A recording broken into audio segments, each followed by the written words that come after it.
Welcome to Fighting Words. I'm Mike Straka along with Madlab, Mike Straka. We have a very special guest, a man who needs no introduction, 42 years old, just knocked out Court McGee, Matt the Immortal Brown. Matt, welcome to the show.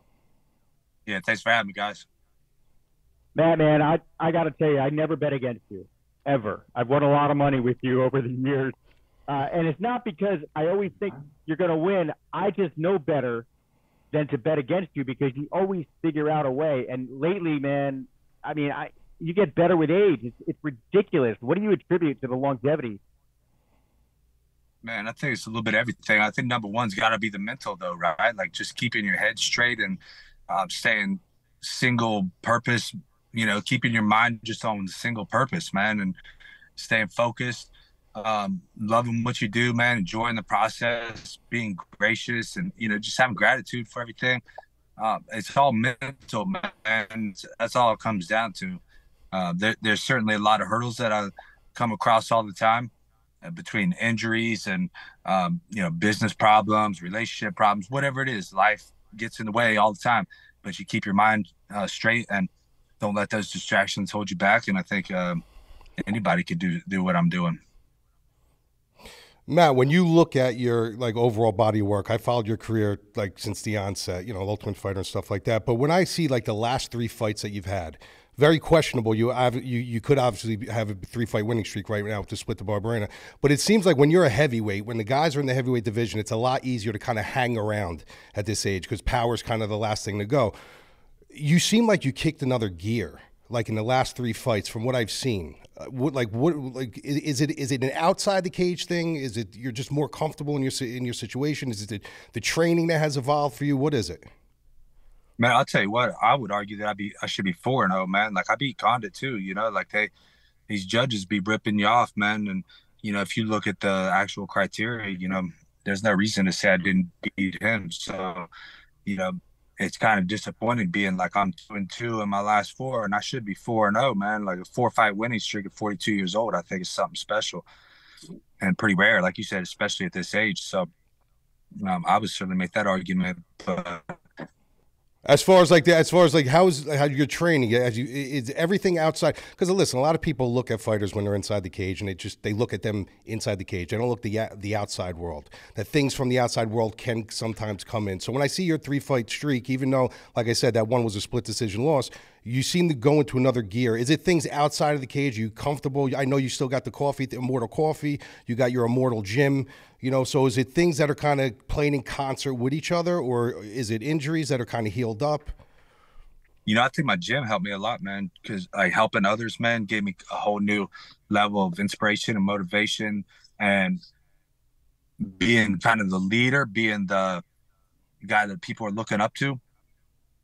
You kind of got to practice what you preach, I'm teaching these guys all the time. And it also made me especially teaching kids and beginners and younger adults, makes you really think more deeply about the techniques that you're teaching, because you have to be able to explain it to a third grader, and it's when you're trying to teach a 10-year-old kid something and it hasn't never done anything in his life, you better understand that technique really well and how to simplify it into very, very rudimentary layers. And when I'm able to break down the techniques like that, I think it's helped me a lot. Hey, what's up, guys? This is Anthony, a.k.a. Bush from the MadLab, MMA.com. I'm here with Mike, the MadLab Irato. What's up, guys? If it's your first time here to the channel, do us a favor. Subscribe. It means a lot to us. We're working hard at growing our audience. Hit the bell notification so you get notified when we post new content. And we now have our new interview series, Fighting Words. And you're going to see interviews with fighters. And we do breakdowns every week of the upcoming UFC cards. And we also break down boxing, any kind of combat sport. So we appreciate you watching the show. Welcome. Subscribe to the channel. Like, comment. We want to hear from you. And back to the show. It's free. Matt, I always look, everybody in the UFC is tough. Everybody. But there's certain people that compete in the UFC that have a next level of toughness. I would say you, Robbie Lawler, guys that are scary. Even when Joe Rogan was interviewing you after the fight, you were scary. And I know you, and you're not a scary person. You're a nice guy. Is there a certain mentality that you flip a switch when you're fighting? Because you are scary, dude. Yeah, yeah, there's definitely a switch, man. And I've learned that balance over the years. Not even the balance. I don't actually like the word balance because I don't balance it. When I'm in the cage, when I'm in training, I'm 100% present, and it's all go. It's all offense. When I step out and I'm, talking to you guys, or I'm hanging with my kids, or at the restaurant or whatever, I'm 100% present there, and I'm 100% dad. I'm 100%, friend or whatever. So there's not really a balance. It's all in on one, all in on the other, and that takes practice. There is a flip. There is a switch that's flipped, and it takes practice, and it takes consistent. And there's a skill to it, to developing that. The one thing you just said with consistency, like I was just going to say, there are guys in the UFC that are a little bit, longer in the tooth, guys like Jim Miller, who still have that kind of respect. You're one of those guys, but you kind of stepped into a situation after this fight with Court McGee. You're the second guy to knock out Court McGee in 16 years. In 16 years. The dude is a super, super tough guy. You guys kind of run a little parallel in your past, experiences together and stuff like that. But when you look at what happened after that fight, not only was it an amazing knockout, but when you look at what happened after that fight, it seems like now, because you can attest to this too. You got a lot of guys, the newer blood that has come in with the whole Conor McGregor. They didn't see like that prime vintage Matt Brown back in the day, like some of the diehards. But now you got a situation where you get a big knockout against Court McGee, and now you tie the record with Derek Lewis for most knockouts in UFC history, which is crazy to me because that's usually a heavyweight thing. And this is another testament to you. That's usually a heavyweight thing. And now you got a guy like Conor McGregor who's kind of chirping with you a little bit. What are your thoughts on that? That's kind of like the elephant in the room. I liked your response to him, by the way. But like, what is your thoughts on that? Is that something that you definitely would be open to? Open to fighting him? Of course. Yeah. I mean, it's red panty night.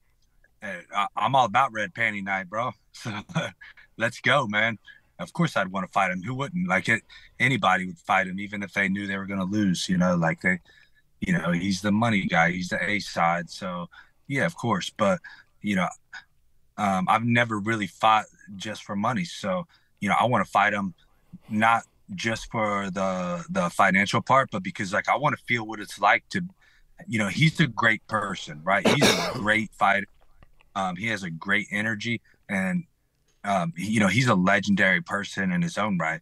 So I would love to go in there and fight him, just to be in there with him and feel that energy and demolish that energy.